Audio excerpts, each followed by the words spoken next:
everyone! Welcome po ulit sa aking YouTube channel, Quezon Province Realty TV. Okay, it's me again, Miss Geraldine Villarasa. Okay po, nandito pa rin po ako sa Ragay Camarines Sur. Meron pa rin po akong i-vlog na property dito. Siya po ay 5 hectares. Then along Cemented Road. Kita naman po ninyo yung mga video ko kanina dito sa barangay na to. Kasi yung pong beach, tapos po yung sa may harap ng sementeryo at saka po ito ay halos po ay same lang po siya ng barangay road na aking tinaha, kaya po siya ay sementado po talaga ang kalsada niya. Ano po? Then ito pong property na to ay dikit din po siya dito sa barangay road. Ang frontage na po dito ay more or less po ito ay 50 meters dito sa cemented road. Ano po? Ito pong property na to is 5 hectare. Nasa kabuuan pa po siya. Pero buhay po ang nasa titulo nito. Yung po mismong nagbibenta. Okay po, tara po at papasukin natin ang 5 hectares ng Ragay Camarines Sur. Okay. Yan pong may bahay na yan. Hindi na po yan kasali. Dito lang po sa may banda dito. Yan na po yung start. Then ito na po yung property. Yan. Napakarami po niyang nyog. Then ito po yung source of water niya. Ayan, alam naman po natin dito sa Camarines Sur ay talagang meron po ditong irrigation. Ayan, eto po may counting kasama po ditong palayan, yung side na yan. Ayan po siya, dito sila kumukuha ng tubig para po sa palayan. Tara po ikutin po natin yung 5 hectares. Ano po? Okay kuya, tara.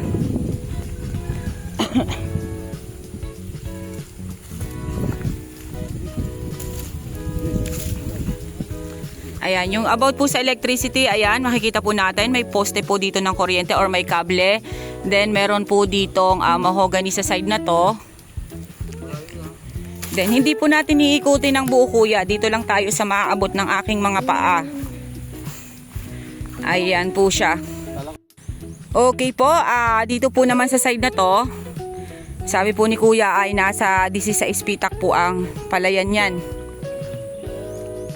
Ayan. Yan po yung iniikutan pong yan ng aking camera. Yan po yung palayan. Then ayan, may nakita na po akong fruit bearings dito. May duhat dito sa side na to. Then mga mahogany po ang hardwood. Then ito ay dalandan. Ito po yung source of water. Okay. Babaybayin po muna natin itong sa may palayan. Sa mga Bicolano po, Bicolana ay talaga pong alam naman po natin na ang Bicol region po ang pinakamalaki ang palayan dito po sa lugar natin sa Camarines Sur. Ayan, eto naman po yung Nyugan. Ayan, meron po dong langka sa side na yon. Then ayan, mga mahogany po siya. Napakaganda po nung area.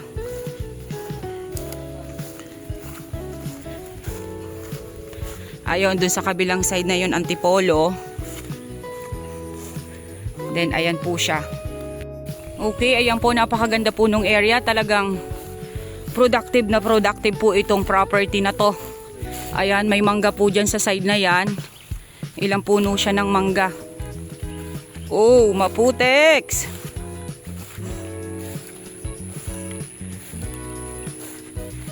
Ayan po. Dyan po sa side na ito, medyo lang po siya umumbok ng konti. Pero dyan po sa side na yan, meron pa rin po dyang dikit sa barangay road.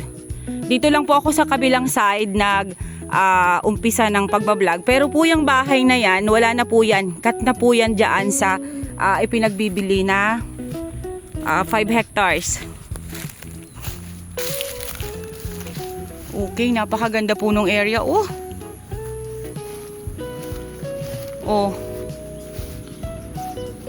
Talaga pong productive na productive ito oh.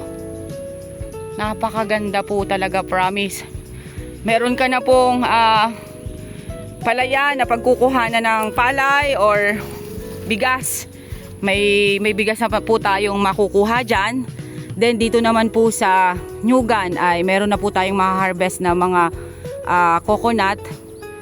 Kaya double po ang purpose ng pagkukuhanan po natin ng produkto dito sa property na to. Ayan, napakarami pong nyog na nakalaglag. Ibig sabihin po ay hindi pa po sila nagkokopras. Ano po? Ayan, napakaganda po talaga. Napakalapit lang po nito sa Andaya Highway. Ayan, eto po manggang to. Malaking puno po ng mangga. Then ito pong nilalakaran ko ay pantayin pa rin po siya. Ano po? Ayan, napakaganda po nung area. Sus mio. Ang ganda-ganda po talaga, promise. Ayan, ito po ay langka sa side na yan. Then ayan pa rin po ang property. Sus Mariosep, talaga pong hindi po nakakasayang i-invest yung mga ganito po kagandang area. Lalo na po at may dikit po siya sa barangay road, kaya hindi po hassle yung pagpunta nyo dito. Pagbaba nyo po ng inyong sasakyan, ayan na po yung property natin. Ano po na ibinebenta. Napakaganda po niya. Wala po talaga akong masabi kundi napakaganda niya. Nga lang po, medyo po ito'y may presyo. Ano po? Sorry po. Alam naman po natin na yung mga ganitong quality property na talagang may makukuhanan po agad na produkto, may makukuha po agad na produkto doon sa area, at saka gilid pa po ng barangay road, ng cemented road. Tapos pantayin pa po yung area, ay talaga pong medyo may presyo din po ito. Ano po? Ayan. Mamaya po lalagay ko na lang po sa details ko yung price at kakausapin ko po muna yung may-ari nito para po sure na sure po tayo na talagang ganun ang presyo nila. Okay, ito po ay avocado. Napakalaki pong puno ng avocado. Ibig sabihin po pag ito namunga ay talagang marami. Ayan. Napakarami po niyang antipolo dito sa side na to. Ayan, pantayin pa rin po dyan sa side na yan. Dyan sa may manggang yan. Okay, una-unahan pa po tayo para makita pa po natin. Napakalaki po ng 5 hectares sa totoo lang. Ayan.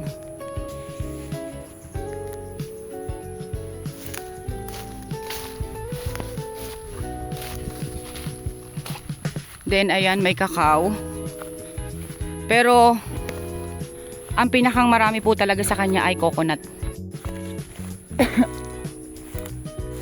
Malaking puno po ng antipolo, nga lang mababa lang po siya. Napakaganda po dito. Ito pong manggang to, pag ito po namunga ay talagang napakarami po niyan. Nag-ilang puno po yan dito sa side na to, yung manggang kalabaw na yan. Then ayan, may lokban sa side na to. Then ayun sa dulong yun ay kakao. Then yun ay anong tawag nito? Dalandan or dalanghita. Ayan pa rin po siya. Then ayan pong naiikutan pang yan ng aking camera, kasama pa rin po yan. Ayan, may santol. Then karamihan po talaga ay nyog. Ayan po siya. Napakaganda po nung area, wala po akong masabi. Talagang napakaganda po. Ayan, meron po silang koprasan dito. Maganda po ang pagkakagawa. Talagang semento po talaga siya. Or ang poste po niya ay semento. Kaya hindi po yan basta-basta masisira. Ano po? Matagal pong papakinabangan niyang koprasan na yan. Yan. Ito pa rin po ang property. Doon po sa side na yon, ayun po yung cemented road. Ayan po siya, oh.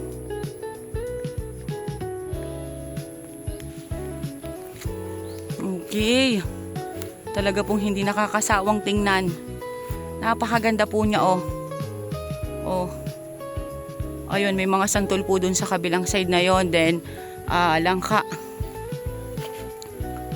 Itong side na to, ayan. Susme. Napakaganda po niya, promise. Ayan, may mga dalandan po dito sa ganyan or daranghita. Ayan, konting pasada pa po tayo. Kasama pa rin po yan sa property. Ayan po siya. Then talaga makikita naman po natin na yung mga nyog ay kasagsagan pa rin po siyang namumunga. Talagang malalaki pa rin po yung kanyang rahog or marami pa rin po yung kanyang rahog. Kaya marami pa po tayong taon or marami pa pong pagkakataon na itong property na to or itong nyug na to ay mapapakinabangan ninyo. Yun nga po, sabi ko sa inyo, may return income po ang property na to dito sa Ragay, Camarines Sur. Ayan po siya.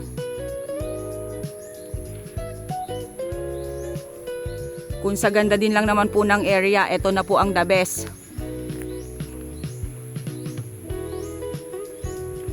Ayan, yung po sa kabilang side na yon, mga takaran pa po siya. Then ayan, makikita po natin, napakarami po ng rahog niya, oh. Ayan, mga takaran po pa talaga.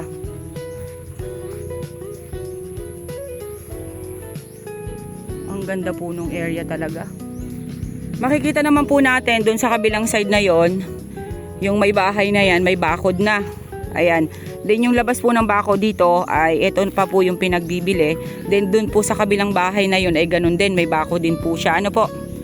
Ayan, napakaganda po ng property. Oh, talagang quality po ang mga nyug.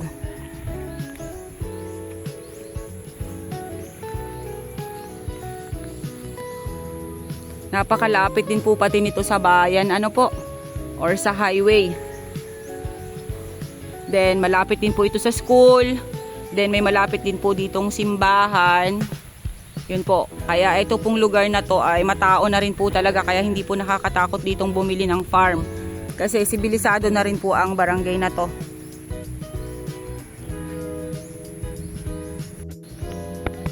Okay guys, sabihin nyo na po ang property namin. Dito po ito sa Ragay, Camarines Sur, 5 hectares along Barangay Road. Then ang frontage na po sa Barangay Road is nasa more or less po ito ay 50 meters. Then napakarami po niyang mahogany, may 16 pitak po na palayan. Then napakarami po niyang nyog. Yun nga po, nakita naman po ninyo sa video ko na napakadami po ng rahog niya. Talagang kasagsagan pa lang po siyang namumunga. Then marami po siyang puno ng mangga. Marami pong fruit bearings dito sa area. Hardwood po ay antipolo at mahogany. Okay po, once again po ako po ulit ang inyong site locator, si Miss Geraldine Villarasa. Muli po akong maglalambing. Pa-like and share po ng aking mga vlog and pa-subscribe na rin po ng aking YouTube channel, Quezon Province Realty TV. Okay po yung about po sa price, ilalagay ko na lang po sa details. Mag-uusap po muna kami ni seller. Pero po, ang titulo po nito ay nakapangalan po mismo sa kanya. Ano po? Okay po, thank you for watching. God bless po.